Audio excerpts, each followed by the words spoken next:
Okay, my second pick is Superman number 700, and this just came out today. Superman 700 brings Straczynski to the book, and a lot of people have been really excited about this. I have too. In fact, that's the reason I put this on my pull list. I know Manos told me earlier that you're gonna put this on your pull list also. Yes. I like Straczynski a lot, and I really have been digging what's been going on with Superman lately. So he seems like exactly the person to jump onto the book and keep it good.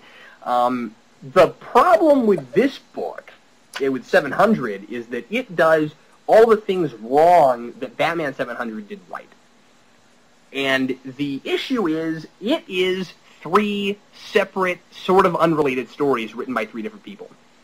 And so it's like, hey, we get this giant-sized anniversary issue, as it says on the cover, and it's only giant-sized because there's 3 kind of mini short stories that aren't all that intriguing each separately, because they're each only about 12 or 15 pages apiece and don't do a whole lot. They're interconnected loosely, but Straczynski's story happens at the end. It's the last story, and it's obviously where the book is going, and the first 2 just feel superfluous. The first story is about, let's see, it's written by James Robinson and Bernard Chang, and I don't even know who they are. It's basically, this is like days after the 100-Minute War, and it starts off with Parasite chasing Lois, and you think it's going to be, Parasite's story, and then Superman takes him out in about 2 pages, and then it's just Superman and Lois catching up after the war. And that's about all it is. And there's like 4 or 5 panels where they're kissing. And it's just sort of like, okay, I understand why this is happening, but I don't care. I mean, like, this is the kind of thing that you expect. You know what I mean? You're just like, okay, Lois and Superman. I mean, I'm glad that Lois at least isn't, like, angry with Superman like some of the rest of the world seems to be. But still, it's just sort of like, okay, I kind of get this. You guys are a couple, and you're happy to see each other, and let's move on and get some story. I don't know. Then the second story, what's cool about it is that they brought back Dan Jurgens, and he's writing a story again, and I'm like, that's cool, they let him do a story in this. It, like the first story in Batman 700, is actually in like an old school Batman story. Like Superman is in it, but it's basically Superman helping out Dick Grayson Robin when he's a teenager. While Bruce has to go to some Bruce Wayne function thing, like Robin's like, oh, I'm going to go stop these bad guys by myself, and Batman's like, no, you can't do that. And he's like, no, I'm going to, because that's what I always do, and so he does, and Superman has to save him. And but the art's awesome, because again, it's old school Robin, and that's fun.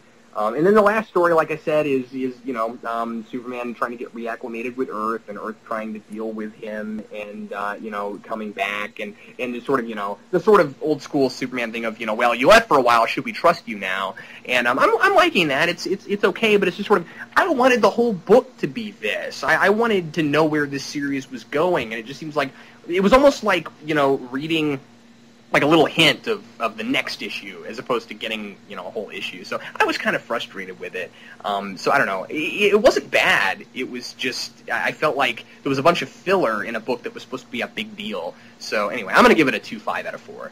Okay. You would think that, even if you went back into the past, that maybe these stories would be loosely kind of built onto each other, like the Dan Jurgens story could have been a piece of the puzzle of what's going on currently in the story. Maybe it was kind of supposed to be somewhere, and I just sort of missed it, but it wasn't mostly about Superman, really. Although I will say there was one cool thing they did with that I was very surprised by. You know how I keep complaining about the whole thing with... but this is about Batman. This isn't even about Superman. I keep complaining about the thing with, like, Dick Grayson calling Alfred Alfie all the time? Yeah. They bring that up in this and make fun of it. Oh. Because they have Dick call him Alfie, and Alfred just looks at him and says, Alfie? And he's like, I meant Alfred. Well, that's funny. I was like, that's awesome. So I was really excited by that, because it's almost like Dan Jurgens going, yeah, I don't know where that came from either. I'll just throw this in my story and make it look like it was always there.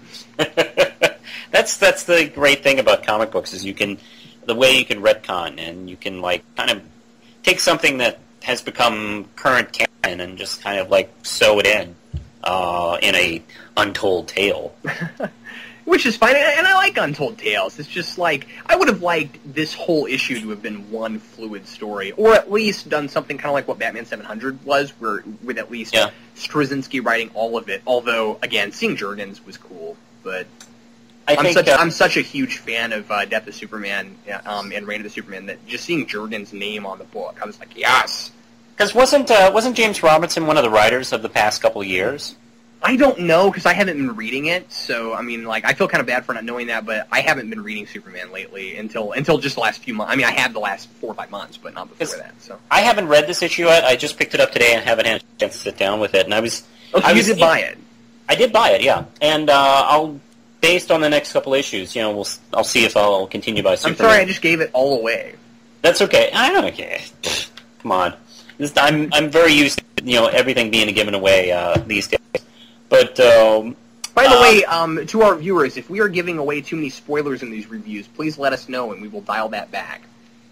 But we'll probably maybe not care. Well, maybe not. Maybe not. I don't know.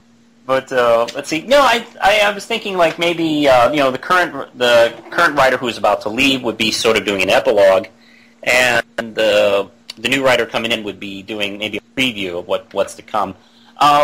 The Jurgens is just, well, hey, let's have fun with a Jurgens story. But I'll check it out. I do think Morrison had the advantage of being the one writer, and give it a better flow. But then that's what happens. Yeah, I'll let you know what I think when I'll read it. I'll do a review next week on it. I just don't feel like just because a book is like a giant-sized issue or whatever means you have to do multiple stories. Why can't we just have a book that's long and is one story? I know. They used to do that all the time. Now I know. I mean, we used to have 80-page Giants that was an 80-page story. Yeah. They weren't always like that. I mean, I'm not saying that we didn't ever have stories, or comics that were that way, but... Oh, I seem to remember them sometimes doing reprints and stuff like that. They would. Yeah. Yeah. Like, they did that a lot with Spider-Man in the 90s, too. Oh, yeah. Oh, I don't want to talk about Spider-Man in the 90s. They were less than good. But, yeah, I think that's kind of all I got with those. I'm enjoying Birds of Prey a lot. And I'm interested in all 3 Avengers books. So far, each #1 has been, a pretty good read. Yeah, so, I'm looking forward to Avengers 2. I'm not going to read the others, but I'm reading that. And I haven't read the new Return of Bruce Wayne yet, but I'm looking forward to it. That's a fun series. Yeah. I won't give anything away. I'll be doing that review later. Awesome. I think that's it. I don't know. I don't know if I have anything else. Okay, cool. Well, hey, thanks a lot for listening to the semi-monthly pull. I'm Captain Logan.